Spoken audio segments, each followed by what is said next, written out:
Well, you've hit the nail on the head. We did see him last time overhead, attached to about 200 helium balloons, floating gently by on the Cape Town wind.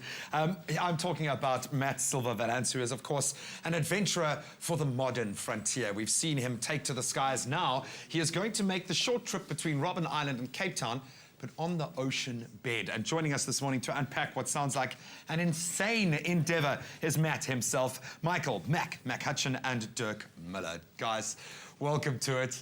You've had a wry smile on your face since you sat down here this morning. I think reality sinks in whenever you do these interviews. Matt, what on earth are you doing? What obstacles do you envisage encountering as you make this walk on the ocean bed? What is this all about? Well, we've got a bunch of challenges because essentially we're walking underwater. So you've got water that's got 800 times the viscosity of air. So you've got a lot of resistance.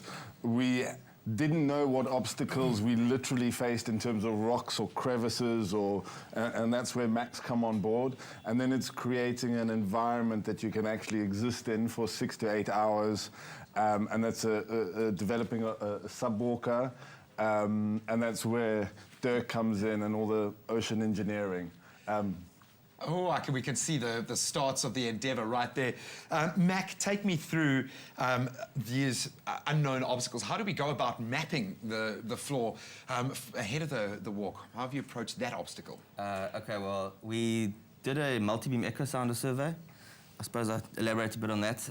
The way conventional survey is done is with a single beam echo sounder, whereby the device makes a ping, it goes to the seafloor, it returns the echo. You work out the two-way travel time, and that's your depth. Okay. Now, our multi-beam is 512 single beams in one shot. Wow. So it fires 512 beams every time it fires. It fires up to 50 times a second.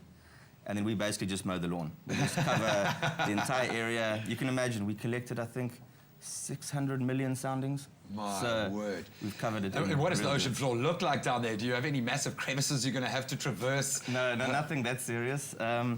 It's pretty flat.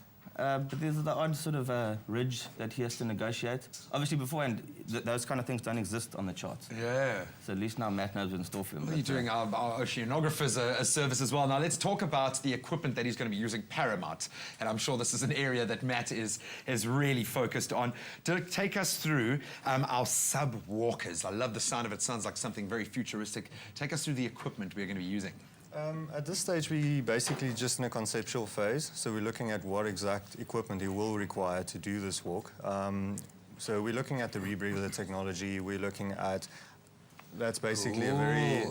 And it's stylish, Matt. I wanted it in blue, but Dirk insisted red. Sorry about that. So at this stage, we just at very early concepts, playing around with ideas and all that.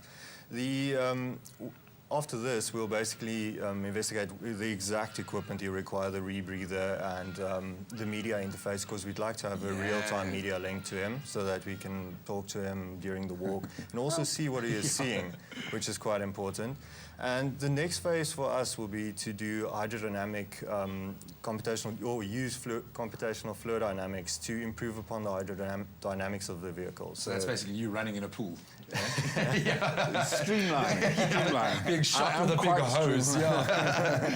This is awesome, and I can see this has really got the creative juices flowing. This is an opportunity to broach one of those frontiers that we don't think exist anymore in the modern age. Where do you get your ideas from? Where does this stem from, man?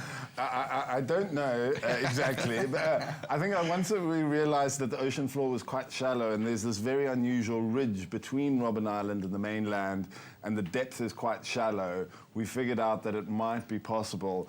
I'm teaming up with a guy called Bram Malherbe. Yeah, we know the name, yeah. You know, I mean, he's done some incredible feats. So he, together with all the technology, he's got the mindset and the physical stamina. He's got a lot of diving experience as well. So it's really great to work with him and then potentially have a third subwalker.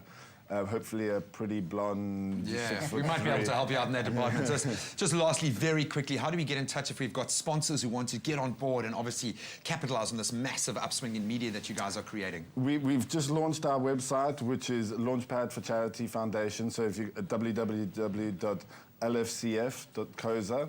So, and then contact through there. So that's probably the best way. Awesome. Good luck, gentlemen. Thank you so much for letting us all feel like big kids again. But that is awesome. And I know it is actually really important work that you're doing on top of the fun side. So keep it up and good luck. Look forward to taking my test drive in that sub walker. Yeah, crazy endeavour to inspire us on this Friday morning. Let's see what else is going to be inspiring us this morning. You?